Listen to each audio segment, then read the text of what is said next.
Now let's dive deep into this big LGBTQ story for today. I'm Von Biggs, and let's queer up healthcare.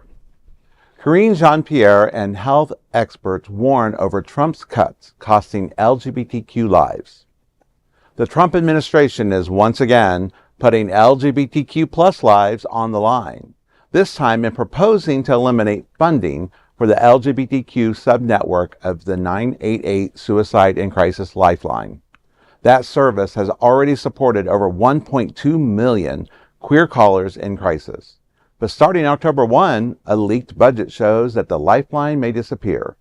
Speaking with the advocate, former White House press secretary Karine Jean-Pierre said, quote, "For countless LGBTQ plus individuals, the crisis line isn't just a service, it's a lifeline.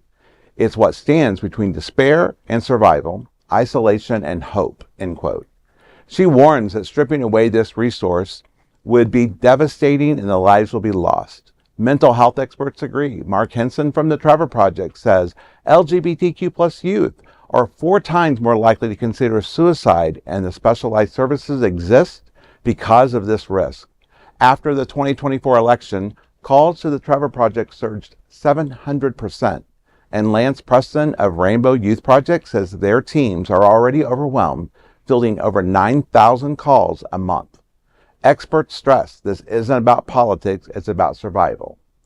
Dr. José Bauermeister warns, quote, "Dismantling targeted support services under the guise of neutrality or efficiency ignores the evidence. Equitable mental health outcomes require tailored, cultural, responsive interventions," end quote. Advocates urge that the administration to reverse recourse.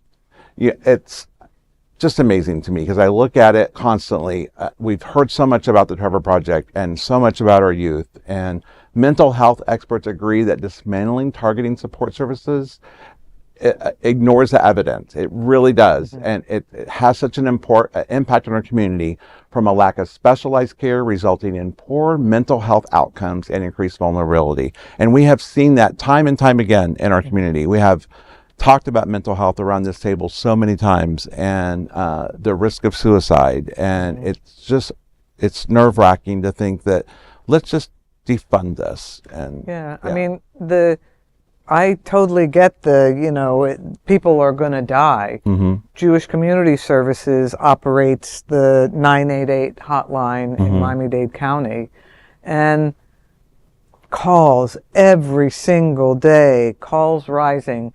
I can say that every one of the counselors that answers 988 at JCS are trained to deal with LGBT callers, and I would hope that in many other 988 centers around the country they are as well.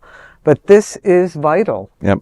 This is really vital, and the last thing you want to do is not be able, for those who are reaching out. Right. I mean, so many don't even reach out, but when someone reaches out, if we can't help them, what are we as a society? Right. I mean, making decisions about mental health by an administration with somebody with a mental problem is certainly not ideal. Right. And we're looking at creating despair amongst the most vulnerable in our community. And again, it's part of the playbook. It's part of creating fear. It's part of making people shelter and not put themselves out there. I hope if this does happen, we do see support from the private sector to come out and save this, because what could be more, it's, the list of things that are one worse than the next happen on a daily basis. Right. So it's hard to keep up, but, again, these type of services, and again, especially for our community where we're already being attacked and already under the gun, you're going to have a rise in suicide just from that in general, and not having resources in schools that can help, or not having resources in the workplace because they're not wanting to put out DEI, support. Right. And not even in the libraries. Yes, and exactly. Or not even having books that you can take out in places. And so there's so many ways that they're trying to create fear and despair. And this is the most disgusting one. Right. Yeah.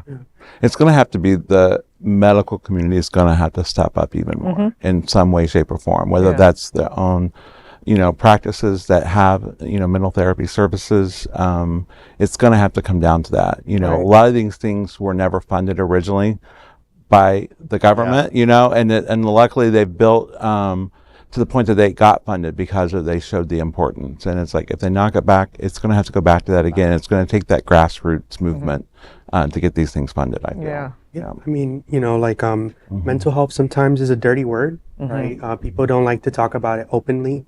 As somebody with a lived experience in mental health, right, I have suffered, right, with my own experiences, and I think the community, right, we've had members of the community that are scared to talk about it, right, because of stigma. They're scared to, be vulnerable and be open about issues with mental health. I mean, we need this funding. We need these programs. We need these services, right? Like, we shouldn't be, with a hammer clamping down on these services when members of our community are struggling. And a lot of times it's not apparent, right? It's very hush-hush. Don't talk about mental health. There's stigma associated with mental health. As a mental health advocate, I try to tell people to be open about their lived experiences, but there's a lot of members that are going to suffer from this. Absolutely. I agree. I agree completely. Absolutely. Yeah. Well, that is a big LGBTQ story for today. There is no other queer nonprofit media platform like this in the entire world. Support our LGBTQ stories by subscribing and sharing Queer News Tonight.